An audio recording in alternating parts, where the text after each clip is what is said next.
and I actually get royalties. I paid for my trip here with the royalties from one of my books.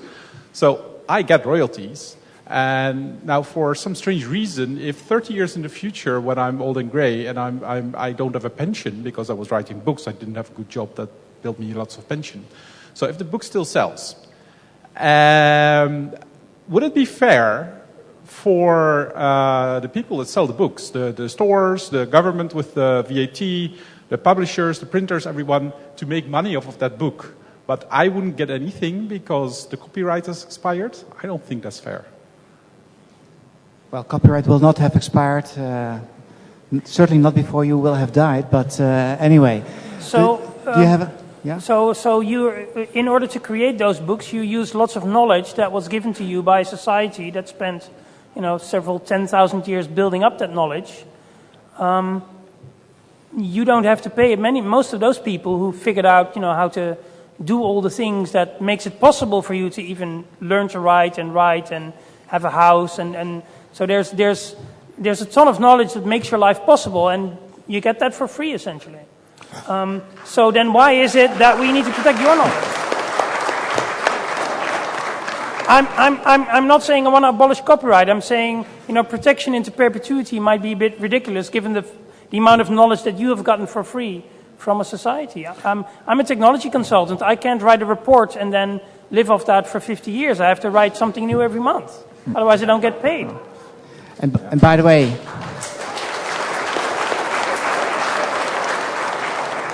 being able to travel to this country based on your royalties is quite a feat because, for instance, most musicians get a paltry amount of money for their creations. In the UK, it's known to be on average £20 a year. So I don't know if that stimulates, but anyway.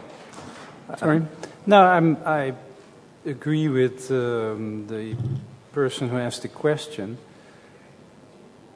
The thing is that this stuff is made available. It's made available either by a book publisher or it's made available on the Pirate Bay. And these people are making money with it. The Pirate Bay is making money with the fact that these works are made available via the Pirate Bay. You can find them there. They're making money of it. And it is totally unreasonable that an author should not share in that money.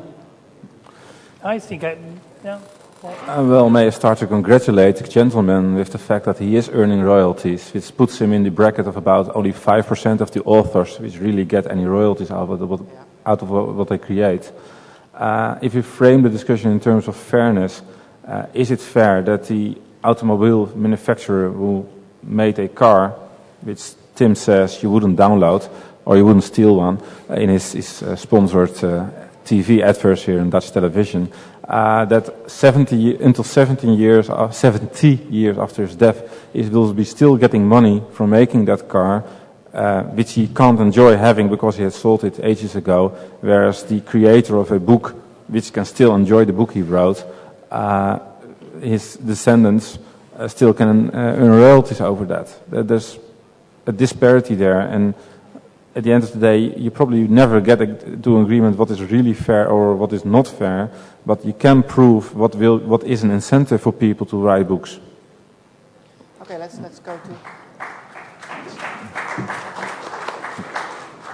Yeah, please go ahead. How can it be that if there are such large penalties on downloading music, that nearly everyone is still using LimeWire to download music? How can that be? How you try to fight LimeWire? Sorry, I didn't hear your question. Sorry, could you repeat it? Why are so many people still using LimeWire to download music? That's the question, right? Yeah. Given that the penalties are so high. Why are they still doing that? Probably because it's free. Because it's free and because making the rules stick is a lot of work, right? Well, if the LimeWire were in Holland, of course, we would have solved that problem already. But it's in the United States and litigation is pending there. I would say that at the end of the day, it also boils down to the feel. It doesn't make you feel as bad as robbing an old woman from her bag would be on the street if you download this song.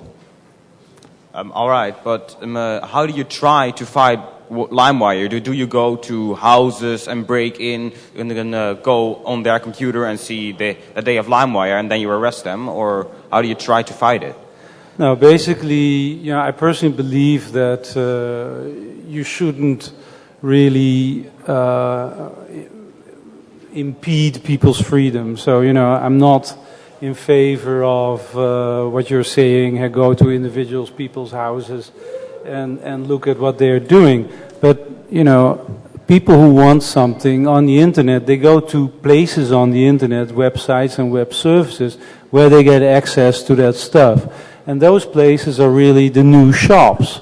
That's where people get access, and it's all about access. Now, those are the central points, and those central points have a responsibility, just like a bookshop or a record shop has a responsibility. And that shop on the internet should take care that its shelves, so to speak, are clean, and that is how I propose to enforce copyright on the internet. I get that they have a responsibility, but what do you actually do about it? What do we do about it, or what they do about it? Your Brein corporation, how does it fight those things? Because I know that they have a responsibility, all those companies, but what do you fight?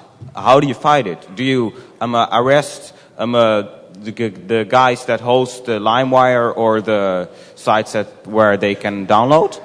I think no. We're a private foundation.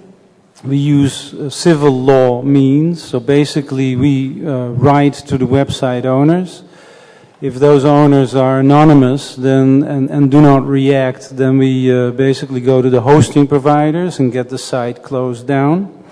But if the owners of the site are traceable, then we will approach those owners and we will discuss with them what they can do. But if their site makes structural use of the availability of illegal content out on the internet, then they will have to take measures. We can discuss with them what those measures are. But if they don't take those measures, we will force the site to be closed down. So we take, in the end, if there's a conflict, we can resolve it. We take civil litigation as the judge to issue an injunction against that site. Okay. Right. Yeah. Let's go to the and maybe you can talk afterwards if you want to into those details. Yeah. Why don't you go ahead? Yes. I have a couple of questions and observations. First one that popped up to Mr. Tim. You said that the Pirate Bay is making a lot of profit from distributing copyrighted works. Can you please tell me where that profit is? Because I'd like some of it. Yeah.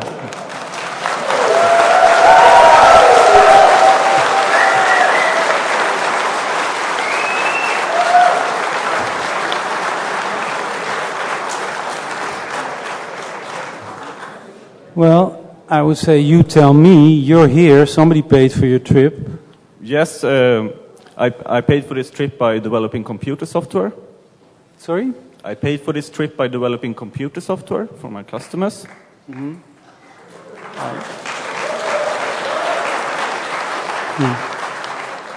Well, everybody knows, including yourself, that you're selling on your website advertising space, and people pay you for that. And in Sweden, an investigative journalist has looked into what your site is earning, and they've basically discovered that you make already in the Scandinavian countries hundreds of thousands of kroner. Well, and besides,